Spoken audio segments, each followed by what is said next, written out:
I think this session is going to be really interesting. Just to get you a little engaged, could I ask for a show of hands of how many of you here have ever rented a villa, an apartment, or a condo, either for your main holiday or for a short break?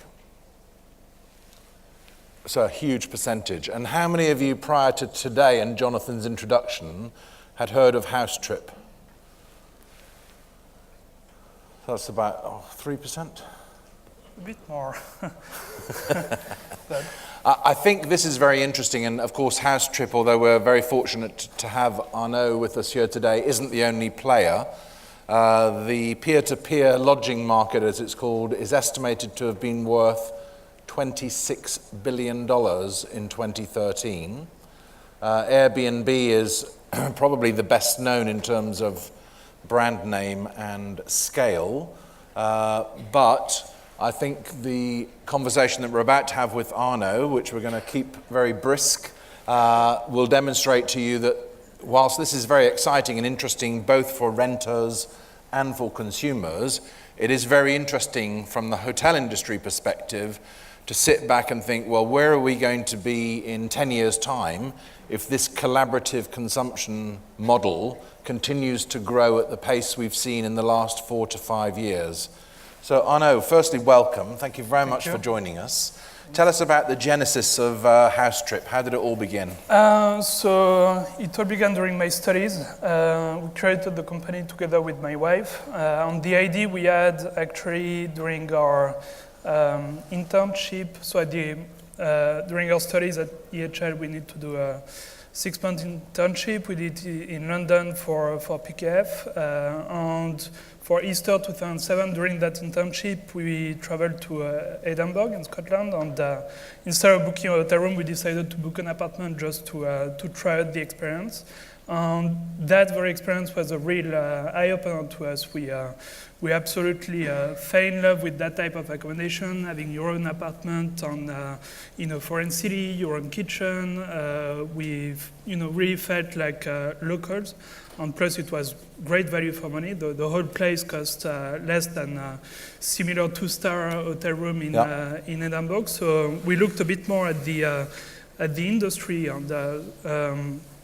What we didn't like during the experience was the booking process. It was extremely cumbersome to book that place. We had to negotiate the price on the phone with the owner. We had to sign a contract, send it by fax. We had to go to a Western Union agency to pay for the place. So, we looked a bit more at the industry, and we noticed that the industry was already very big in terms of supply. There were 3 million holiday renters in Europe at the time.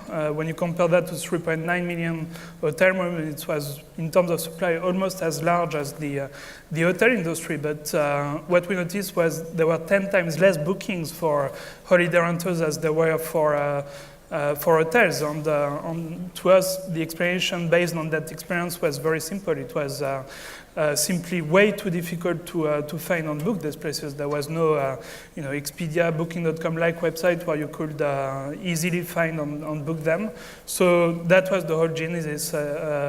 From that very experience, we had the vision for the company, and as soon as we received our diploma from university, we started the company the very same day. So just through your personal travel experiences, you worked out that the booking process was ridiculously difficult. Yeah.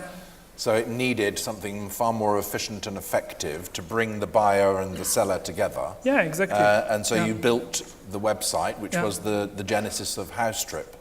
So tell us about your growth. How big are you today? How many properties are listed? How many renters are buying? So today we have close to 300,000 properties listed on the website. Wow. We are growing by about 3,000 properties a week, so pretty fast growth. About 8 million nights have been booked to date through IHIF2014. We are 200 employees. So yeah, we've experienced pretty fast growth. And where are your properties? So the very vast majority of them, 93% of them, are in Europe and mostly in popular European destinations. So in Berlin we have 1,500 properties, 6,000 in Paris, 3,000-4,000 in London. So we focused on destinations that have a lot of demand, obviously. And a distinction between HouseTrip and Airbnb is that Airbnb will, for example, rent rooms within properties, whereas HouseTrip is focused on the entire property. Yeah, exactly. So our main target segment are families. 60% of our bookers are families with children who obviously see the value in booking a two-bedroom apartment where they can all stay together as opposed to two hotel rooms, for instance. So you've got the website. You're out there now trying to get properties to register, and you're trying to get bookers to be aware of the site so that it all starts to work. What processes did you use to bring properties in? Did you screen them? Did you visit them? How did that work? So we screen all the properties that get listed on HouseTrip. We have a fairly large quality control team based out of Lisbon. We don't visit the properties, but we screen them remotely against 32 different criteria that I'm not going to bore you with. But the best way for us to ensure that the properties are accurately described and around scams is our very business model, because we only pay the owner for the stay 2 days after the guest arrived. Right. And during those 2 days, the guest has the opportunity to call us if anything is wrong, if they're disappointed in any way. And if they are, then we have a holiday guarantee that ensures that if they are disappointed, we will relocate them immediately for free. So the good news is that barely happens because the hosts know that, and then they make damn sure that to make sure the guest is satisfied, otherwise they won't get paid. So I'm thinking of setting up in competition, so just take me through it a bit slower. So sure, sorry. So the guest pays you at the time of booking, and then we pay in full at the time of booking. So that might be 2 months before arrival? Yeah, it's actually on average 2 months, yeah. And then you paid the host 2 days after the guest arrives for their stay. That's quite a nice bit of potential income there. Yeah. So you want interest rates to go up, don't you? Yeah, that would be nice. So what's the percentage of guests that are, after 2 days, expressing concern or dissatisfaction? It's less than 0.1%. Wow. But it's because of that very business model, because as a host, I make super sure that the guest is happy, otherwise I won't get paid. So now, we heard a lot today about Generation X, Y, the millennials, and all of those experience-rich desires that the new travelers have, which to me, HouseTrip plays into perfectly. If you now look at your profile of renters, is there a predictable HouseTrip guest, or are they all over the place in terms of age, demographics, and? So it's actually quite mass market, our proposition, but our biggest segment, which is the one I think we provide the most value to, our families, because I think we not only provide value for money, because if you just look at Paris, for instance, the average price on HouseTrip of a two-bedroom apartment is €120 a night. So, that's great value for a phenomenal family. Value. Yeah. Expressed per person, that's like what, €30 per person? Yeah, per night? something like that.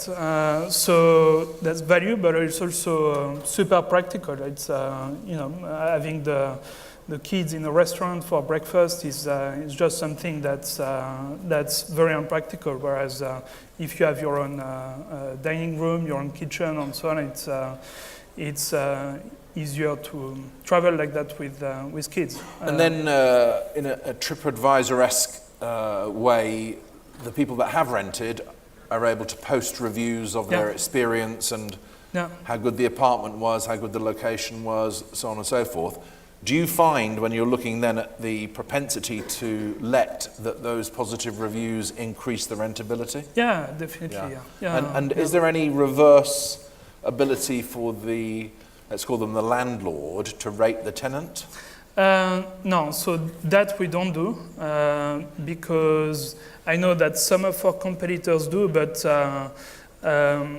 what's happening is that then if as a tenant I get a bad review, then I simply create a new account. Yeah, so we don't find no, that I'm to be... shocked. You see, you change your identity.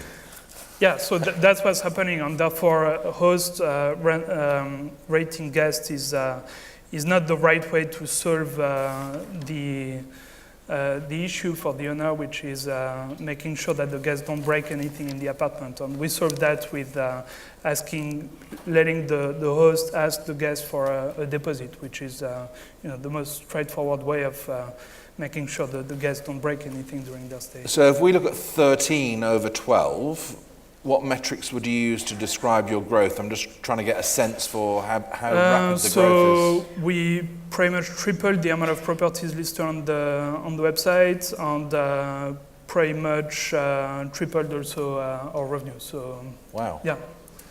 And how do you, just for the benefit of the audience, how do you make your revenues? It's something from the host and something from the renter? So it's a pure commission model. Yeah. So it's on the host, and we take on average 15% commission on each booking. Split between the host and the renter, or entirely by the host? Entirely on the host, yeah. Okay. Yeah. So there's no booking fee for the renter? No. Oh, right. Yeah. That's different to your competitors. What made you...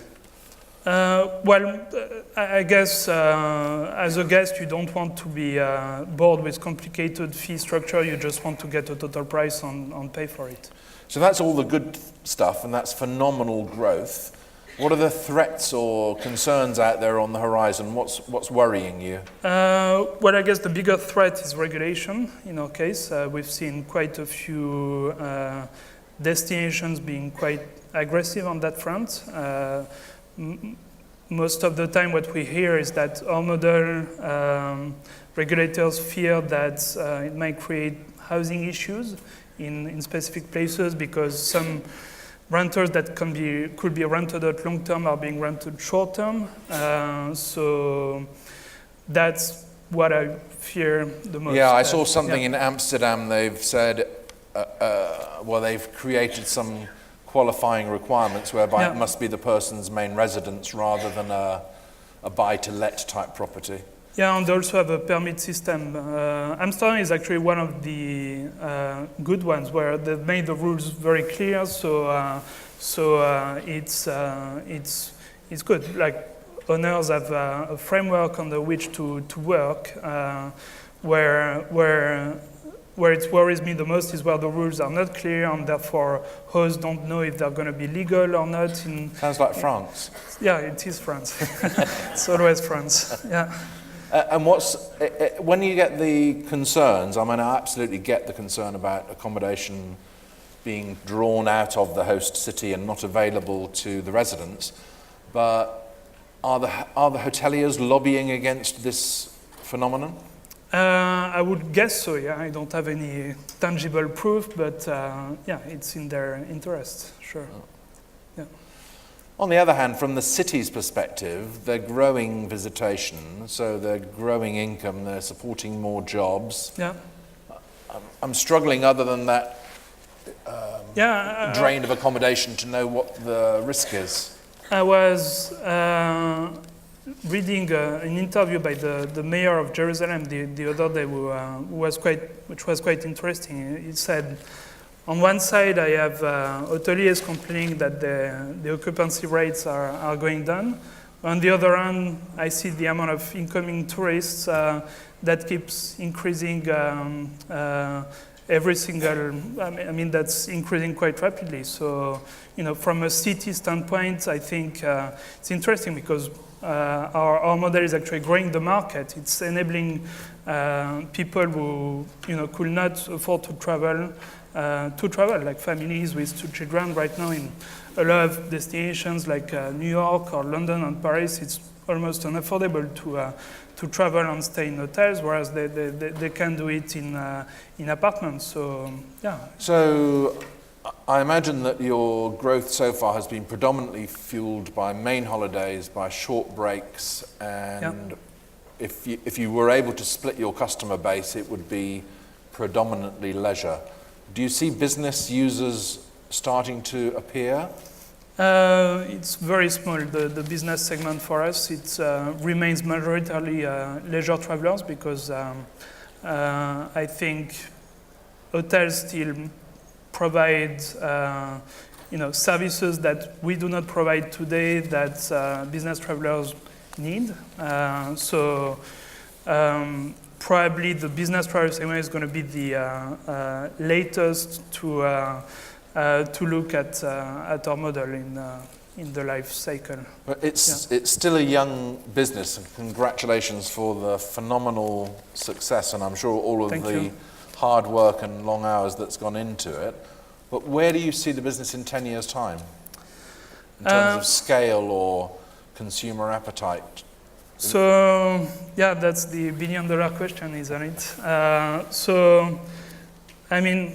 I'm personally convinced since day one, since the Edinburgh experience, that holiday rentals, short-term rentals are meant to be at some stage the biggest accommodation